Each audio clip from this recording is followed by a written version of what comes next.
पर जन्म अंकित नहीं था। क्यों नहीं अंकित था? क्योंकि उसमें कभी एडमिशन ली ही नहीं थी। फर्जी डॉक्यूमेंट्स बैक डेट में बनाना था। इसीलिए हम लोगों ने कहा कि उनके प्रिंसिपल को भी बुलाइए और रजिस्टर भी लाइए जी कि ये जो कह रही है कि हमारा एडमिशन हुआ था वो गलत है। इसी महीना में कितना दिन होता है? 31। ये 80 तारीख को बना हुआ है। 80 कोई तारीख होता है? ये भी फर्जी देख लिया। फर्जी किस तरह? यहाँ देखिए 80 तारीख लिखा है डेट ऑफ इशू में। जरा देखिए 80 जरा दिखाइए। अभी माननीय न्यायालय में वो मामला विचाराधीन है। अभी जो भी डॉक्यूमेंट्स था आपको 3 तरह का सर्टिफिकेट इन्होंने दिया। 80 तारीख कभी किसी महीना में आप लोगों ने सुना तो इनको जो फीस जमा किए वो 80/10/2012 का दिखा रहे हैं। रीड किया लेकिन ये चीज़ नहीं है। ये रीड नहीं हुआ, यानी कि ये रीड नहीं किया यानी कि ये फर्जी डॉक्यूमेंट्स था जो बाद में बनाया गया जी। ये डेट ऑफ इशू इसका शुरू करिए। चलो पूछिए भैया से बनी तो वीडियो दो। देखिए जैसे कि तुम क्या कर रहे? सीधा खड़े रहो ना यार। चालू करो। फिर अपना हमारे बताइए तो ठीक है सर को पहले बोलने दीजिए। देखिए जैसा आप लोगों को जानकारी मिली थी कि रोशन रोही पर जो मुकदमे किए गए थे बस के थोड़ा सर बोलिए। तो कोर्ट में जो चीज़ें कागज़ के आधार पर जितना भी सबूत सभी लोग को पता है कि झूठा और मनगढ़ंत तरीके से फंसाया गया। ये रेप का कोई मामला नहीं था जी और ना ही लड़की वो नाबालिग है। तो कोर्ट में ये पहले पॉस्को एक्ट के अंतर्गत सबसे पहला चीज़ ये देखा जाता है कि वो एज के संबंध में कोई प्रमाण पत्र जारी की है कि नहीं। तो ये हम लोगों ने कोर्ट में यही बातें रखा है कि ये जो मुकदमा किया गया है वो झूठ की बुनियाद पर किया गया है और इसमें कहीं कोई सर्टिफिकेट इनके द्वारा नहीं है जी। पिछले डेट को जब 8 तारीख को बहस था तो इन्होंने कहा था कि हुजूर हम प्रमाण पत्र दिखाएंगे और प्रमाण पत्र दिखाएंगे। तो अभी तो हम लोगों ने कोर्ट में दिया उसका वो वेरीफाई करने के लिए इनको बोला गया है कि आप वेरीफाई करके आईओ को जो इन्वेस्टिगेशन करता होते हैं उनको दिया गया है कि आप देखिए कि इसमें कौन कौन सा चीज़ है। तो सबसे पहले आप लोगों को कुछ डॉक्यूमेंट्स हम अभी दिखा रहे हैं कि आज ये घटना जो बताई है। आज 2 डॉक्यूमेंट्स इन्होंने इससे पूर्व में एक डॉक्यूमेंट्स ये दिखाया था जन्म प्रमाण पत्र का नगर निगम के तहत। इसको हम लोगों ने साबित कर दिया कि ये फर्जी था। ये जो नगर निगम का द्वारा जारी नहीं किया गया था, बाहर में से कहीं से ये फोटोकॉपी के दुकान पर से बनाया गया था। अच्छा। ये अनुसंधान के दौरान ये दी थी। क्योंकि इसका बार कोड से आपको पता चल जाएगा। इसको अभी आपको हम प्रमाणित भी कर देंगे। इसको जब स्कैन करेंगे आप तो ये लिखाता है कि इसमें कहीं कुछ नहीं। वो भी हम आपको ऑन कैमरा दिखाएंगे। जरा बिट्टू को बुला लीजिए, वो चेक करवा लेंगे। ठीक है बिट्टू जी एक चीज़ और है, बिट्टू जी को बुला लीजिए, फोन करके बुलाइए। दूसरा चीज़ ये जो एक आज देखिए, आज फिर ये उस दिन दूसरा जन्म प्रमाण पत्र जारी किया था केस करने के टाइम में। आज ये कोर्ट में ये प्रमाण पत्र लगाइए। आइए स्कैन करके बताइए कि कैसे वो लाइए स्कैनर। स्कैन देखिए अभी जैसे ये बार कोड से ये देखिए आप लोग को अब एक जानकारी भी मिल जाएगी कि जन्म प्रमाण पत्र के बारे में बहुत सरल तरीका है। ये इस केस के अलावा भी लोगों को पता होना चाहिए कि आपका जन्म प्रमाण पत्र जायज़ है कि फर्जी है। तो ये फर्जी डॉक्यूमेंट्स बनाया गया था। उसका ये डॉक्यूमेंट्स का देखिए जरा चेक करके ये बार कोड को स्कैनर पर आएगा। तो यदि जेन्युइन होगा तो पूरा डिटेल नाम आ जाता है। जरा स्कैन करके देखिए मोबाइल में हम स्कैन, अभी मोबाइल है, इसको स्कैनर से जब हम स्कैन करते हैं ये बार कोड को क्लिक करना होगा उस पर। करिए चेक करके बताइए। अभी आप लोग को बता दे रहे हैं अपना। देखिए ये जब स्कैन किए हैं तो ये देखिए डेट ऑफ बर्थ ये सब खाली है, सादा है। यानी कि ये बार कोड वाला वहाँ से ओरिजिनल डॉक्यूमेंट्स लेके अब फर्जी अपने हाथ से बनाया गया। अच्छा। इसीलिए वो टाइप करवा लिया गया था। इसीलिए बार कोड को तो रीड किया लेकिन ये चीज़ नहीं है। ये रीड नहीं हुआ, यानी कि ये रीड नहीं किया यानी कि ये फर्जी डॉक्यूमेंट्स था जो बाद में बनाया गया। ये डेट ऑफ इशू इसका जो हम बता देते हैं आपको, सब लिखा हुआ है। ये आपको बनाया गया 12/8/2023 का एक जो है सो 2023 में निर्गत किया गया। अब ये बताइए किसी व्यक्ति का जन्म होगा 2002 ईस्वी में और 2012 में जन्म प्रमाण पत्र बना रहा है, इसलिए फर्जी था। अब जब आनंद फानन में इसको लगा कि ये गलती हमारी पकड़ी जा रही है तो आज उसने एक और जन्म प्रमाण पत्र फर्जी बना के भेजा है। उसमें आप देखिए इसमें डेट ऑफ इशू देखिए 14/1/2025 यानी कि आज कितना तारीख है? 15। कल के डेट में ये बनाई है और इसकी भी सत्यापन होने के लिए उन्होंने कहा है न्यायालय ने कि जरा इसको चेक कीजिए, नहीं तो इसमें उल्टे मुकदमा में वो जेल जाएगी, झूठा मुकदमा फंसा देते हैं। ये पूरी तरह से फैब्रिकेटेड है। एक और आप लोग को चौंकाने वाली बात है कि किस तरीके से किसी को बदनाम करने के लिए झूठा डॉक्यूमेंट्स और मनगढ़ंत तरीके से चीज़ों को बनाया जाता है। ये एक दी है विनोबा हाई स्कूल। अब एक चीज़ तो पहले संत विनोबा हाई स्कूल है। एक तो पहले ये चीज़ जानने कि हाई स्कूल में प्रायः आप लोग भी जानते हैं कि जो 8वीं से ऊपर वाले बच्चों का एडमिशन हाई स्कूल में होता है और इसका कर है केजी में एडमिशन, यानी कि हम नाम लिख देंगे कॉलेज आके कहेंगे नर्सरी में एडमिशन हो रहा है, ये पछता नहीं है। ये भी डॉक्यूमेंट्स देखिए, हाई स्कूल का ये दिखा रही कि हमारा जो है सो ये है हाई स्कूल है, उन्हीं के द्वारा आज ये जमा किया गया है डॉक्यूमेंट्स में। और इसमें हाई स्कूल में केजी में और चीज़ देखिए, आज तक देखे होंगे कि अधिकतम किसी महीना में कितना दिन होता है 31, ये 80 तारीख को बना हुआ है। 80 कोई तारीख होता है, ये भी फर्जी देख ले, फर्जी किस तरह। यहाँ देखिए 80 तारीख लिखा है, डेट ऑफ इशू में जरा देखिए 80 जरा दिखाइए किस तरीके से किसी को फंसाया गया है। 1 तारीख से लेकर 31 तारीख तक आप लोग सुने होंगे, 80 तारीख को भी निर्गत किया जाता है कोई सर्टिफिकेट, वो भी देख लीजिए। 80 तारीख को ये निर्गत किया गया था पूरा का। और उतना ही नहीं, और एक चीज़ आपको बता रहे हैं, ये रसीद नंबर नहीं है इसमें कहीं कोई रसीद नंबर नहीं है। इसके अलावा और आप चीज़ को देखिए, ये जो एडमिशन का जो है, ये कह रहा था कि एडमिशन फ़ी है मेरा, केजी में एडमिशन की नहीं थी, ये नर्सरी में होता है जी। यहाँ पर डेवलपमेंट फ़ी 320 लिया गया, यानी कि पहले एडमिशन था उसके बाद लिया गया। ऐसे परिस्थिति में यहाँ सिग्नेचर का जो देखिएगा, यहाँ डेट नहीं था तो कोई बात नहीं है, लेकिन आप इसमें भी आप देखें कि फर्जी डॉक्यूमेंट। इस आधार पर न्यायालय में तो चूंकि उलझाने के लिए इस बात का सत्यापन के लिए हम लोगों ने कहा है, हमने कहा है कि आप रोशन को जेल में रहे, लेकिन ये पहले आप तय कर लीजिए। और हमारा डिमांड यही था, कोर्ट में एक आवेदन भी पड़ रहा है कि जिस तरीके से, चूँकि ये हम लोग भी चूक थे कि ये रिकॉर्ड पर नहीं लगा था जी, अब जैसे ही रिकॉर्ड पर ये आ गया तो ये इस चीज़ से अब ये डिनाई नहीं कर सकते, चूँकि वो पार्ट बन गया। अच्छा। कोर्ट के सामने इसको डॉक्यूमेंट्स को प्रस्तुत किया गया, तो ऐसे डॉक्यूमेंट्स को जब प्रस्तुत किया जाता है तो ऐसे परिस्थिति में हम लोग न्यायालय में लगाते हैं कि देखिए किस तरीके से फैब्रिकेटेड कॉन्कॉक्टेड माने बनावटी डॉक्यूमेंट्स के आधार पर ये पूर्व की घटनाओं को वर्णित करके, तो ये चीज़ें देखिए, अभी आपने अतुल सुभाष का केस पढ़ा हो जी सर, कि किस तरीके से एक झूठे मुकदमा में फंस के बेचारा का जान तक का जाना पड़ता है। तो केवल लड़की है, हम रेप केस में किसी को फंसा देंगे और उसके जीवन को तबाह कर देंगे, यही कहानी को रिपीट किया जा रहा है पूरे फर्जी डॉक्यूमेंट्स के साथ। तो हमने न्यायालय के समक्ष, और एक और आप लोग चूँकि डायरी का बात भी रिकॉर्ड में आ गया है, वो भी देख लीजिए, इससे आपको पता चलेगा। पीड़िता का कहना है कि हमारे माता पिता का निधन हो गया है, हमारा तो हमारे बाबूजी जिंदा है ना माता जी जिंदा है। हाँ। पिछले डेट में भी बोला गया था।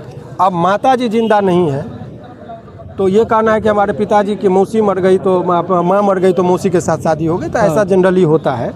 लेकिन यहाँ पर आप देखिए, यहाँ पर जो लिख रहा है तो पिताजी उमेश जी जिंदा हैं और उसके बारे में कह रहे कि मर गई है। आवासीय प्रमाण पत्र उसने खुद लगाया है, मतलब उनके पिताजी जिंदा है, ये वेरीफाई करने का चीज़ है। अच्छा। और हमने कोर्ट में एक चीज़ बड़े ही अदब से कहा कि यदि ये नाबालिग है तो गार्जियन के थ्रू है, तो अभी तक इनके गार्जियन माता पिता या कोई लीगल गार्जियन क्यों नहीं आ रहे रिप्रेजेंटेशन करने के लिए? क्योंकि उन लोगों को पता है कि ये फर्जी मुकदमा कर रही है, हम जाएंगे तो हम फंसेंगे, इसीलिए ना तो भाई आ रहा है ना पिताजी आ रहे हैं। तो ये तमाम तरह का चीज़ डॉक्यूमेंट्स न्यायालय के समक्ष रखा गया। सर ये सब फर्जी निकलने के बाद सर आज क्या कुछ हुआ? सुनिए और फिर बता रहे हैं। अभी जरा और एक डायरी का पार्ट देखिए, जो इन लोगों ने जो दिखाया है, ये मेडिकल में जो आया है वो मार्क कर दिए 19-20 साल डॉक्टर का कहना है। 19-20 साल डॉक्टर ने कहा, यानी नाबालिग नहीं है। और इसके अलावा एक और चीज़ अहम आपको दिखा दे रहे हैं, देखिए जन्म तिथि वगैरह अंकित नहीं पाया गया, परंतु प्रधानाध्यापक महोदय का नीचे में हस्ताक्षर की तिथि 23/1/2006 संत विनोबा उच्च विद्यालय पटेल नगर में जी।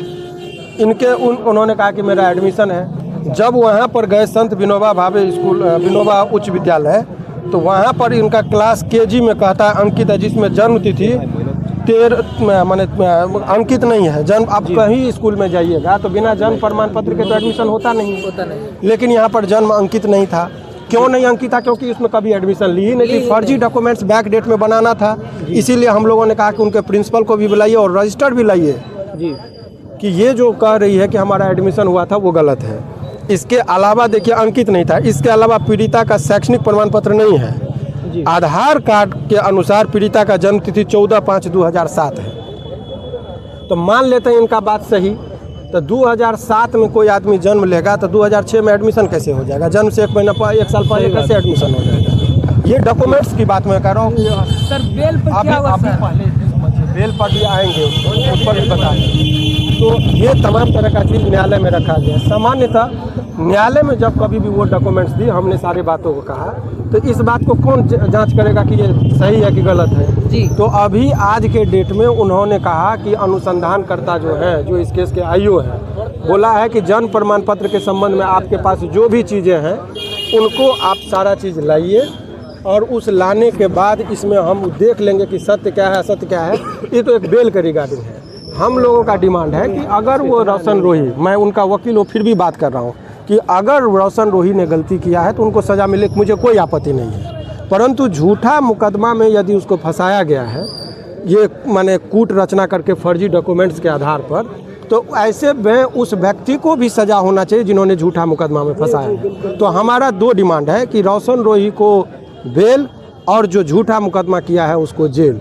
इसी आधार के लिए हम लोगों ने खुद मैंने रखा है इस बात को, और एक आवेदन भी फाइल हो रहा है, और इसका हमने कहा है उच्च स्तरीय जांच हो। हमने अब डीजीपी को भी लिखने जा रहे हैं इसमें, क्योंकि उसमें निर्दोष व्यक्ति जेल में है, तो अब जेल चला गया है। तो आप जानते हैं कि लोअर कोर्ट में प्रावधान जो है, जब तक सारे चीज़ों को वेरीफाई नहीं कर लेते हैं तब तक डॉक्यूमेंट्स का आगे नहीं बढ़ता है। तो समय हमसे पूछा गया कि कितना दिन का समय दिया जाए। हमने कहा बड़ा तसल्ली से हुजूर को कि आपको जितना दिन समय चाहिए ले लीजिए, मुझे अब कोई हड़बड़ी नहीं है कि हमारा कैलेंडर कब निकले, लेकिन मेरा ये है कि ये जायज़ यदि कागज़ है तब तो इनको फिर जो मेरिट पर डिसीजन होगा, खारिज होगा, तो हाईकोर्ट हम बढ़ेंगे। अगर ये डॉक्यूमेंट्स फर्जी है तो जो फर्जी डॉक्यूमेंट्स बनाया है आईपीसी में 467, 468 के अंतर्गत 10 वर्षों का जो सज़ा का प्रावधान है, उसके अंतर्गत अब बीएनएस में इन पर कार्रवाई हो। तो यही बात का डिमांड किया गया। तो अभी फाइनल इस केस में संभवतः 23 तारीख को बृहस्पतिवार पड़ता है, उसके दिन जो है सो फिर से सुनवाई होगी कि क्या ये डॉक्यूमेंट्स जायज़ है या नाजायज़ है या फर्जी है। ये आदेश आज जज साहब ने पुलिस को दिया है कि अब जरा पता करिए कि यदि फर्जी है, और यदि ये फर्जी होगा तो उसी दिन इस पर FIR होगा और वो जेल जाएगी। मतलब किरण सिंह उसी दिन जेल चली जाएंगे। नहीं, FIR का यदि ये फर्जी पाया गया तो डॉक्यूमेंट्स फर्जी के आधार पर हमने अर्जी लगाया है। ये हमारा किसी व्यक्ति से व्यक्तिगत कोई झगड़ा लड़ाई नहीं है, नहीं। हम लोग इतना ही, हमारा ये कहना है कि यदि वो लड़का दोषी है तो उनमें आपका जो, लेकिन ये आप लोगों को मैंने डॉक्यूमेंट्स इसलिए दिखाया कि एक पब्लिक ओपिनियन उनका ख़राब किया जा रहा है रोशन रोही का। इस बात में कहीं कोई दोहराई नहीं है कि दोस्ती थी, इस बात को हमने भी स्वीकार किया है।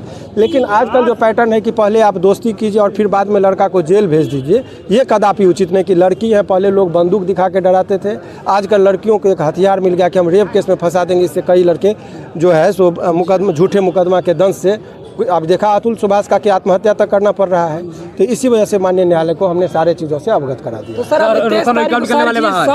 देखिए, लोअर कोर्ट में जो अभी बहस चल रहा है, इससे पहले भी मैंने कहा था कि अभी तक जो इतना दिन जेल में रोशन जी नहीं रहते, उनके पिताजी जो थे रोशन के और उनके परिजन, वो लोग थोड़ा उन लोगों को कोई गाइड कर दिया था कि अभी फाइल नहीं कीजिए, जिस वजह से फाइलिंग नहीं हो रही थी।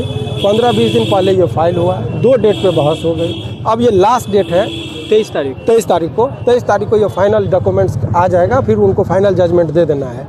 एक अलग से भी केस हो रही है इस मुकदमे में कि ये जो भी दस्तावेज, चूँकि हम लोग अभी कह नहीं सकते थे, चूँकि जैसे वो कोर्ट में उन्होंने दे दिया तो वो डॉक्यूमेंट्स, कोर्ट के डॉक्यूमेंट्स जो है रिकॉर्ड पे लग गया, उसके आधार पर भी एक हम लोगों के द्वारा, इनके द्वारा आवेदन दिया जा रहा है कि ये फर्जी डॉक्यूमेंट्स बनाई है। 467, 468 जो पहले का आईपीसी था, अब तो बीएनएस में कन्वर्ट हो गया है, तो समुचित धाराओं के अंतर्गत इन पर मुकदमा दर्ज किया जाए। तो 23 तारीख को बाहर निकल जाएंगे सर रोशन रोही, बहस का फाइनल जजमेंट आना है। सर अगर ये डॉक्यूमेंट फर्जी निकलता है तो क्या किरण सिंह सलाखों के पीछे चले जाएंगे? निश्चित तौर पर जी, झलना पड़ेगा उनको। और आप लोगों को मैंने सारा चीज़ बता दिया, किसी व्यक्तिगत क्या करना है। जो सत्य है, सत्य से सभी लोगों को अवगत होना चाहिए। कोर्ट में जजमेंट से पहले कोई जजमेंट नहीं देना चाहिए। तो अभी माननीय न्यायालय में वो मामला विचाराधीन है। अभी जो भी डॉक्यूमेंट्स था, आपको 3 तरह का सर्टिफिकेट इन्होंने दिया। 80 तारीख कभी किसी महीना में आप लोगों ने सुना, तो इनको जो फीस जमा किए हैं वो 80/10/2012 का दिखा रहे हैं। तो अब बताइए, 80 कोई तारीख तो होता नहीं है। तो जल्दबाजी में, जो हड़बड़ी में जब कोई आप डुप्लीकेट काम करेंगे तो तारीख में गलती भराया। इससे पूर्व में जो हमने आपको ऑनलाइन चेक करके दिखाया, जो सर्टिफिकेट जारी किया गया था नगर निगम के द्वारा, वो भी फर्जी था। और तीसरा जो आज जमा किया है, जो कल के डेट में तैयार हुआ है, उसका हम लोग वेरीफाई कर लेंगे, तब उस पर स्टेट। सर बहुत सारे चाहने वाले हैं सर, जो फैंस हैं सर, कब तक मतलब इंतजार करना पड़ेगा? सर क्या बोलेंगे रोशन रोही के फैंस कि आप लगातार उनके केस लड़ रहे हैं, लेकिन रोशन रोही सामने दिख नहीं रहे हैं? एक बार बोल दीजिए रोशन रोही को चाहने वाले के लिए। आपको बता रहे हैं, उतावलेपन और उन्मादी से हम यहाँ पर फिल्मी डायलॉग कर दे कि मैं 2 दिन में निकाल दूंगा, 1 दिन में निकाल दूंगा, ये अयोग्यता का प्रतीक है।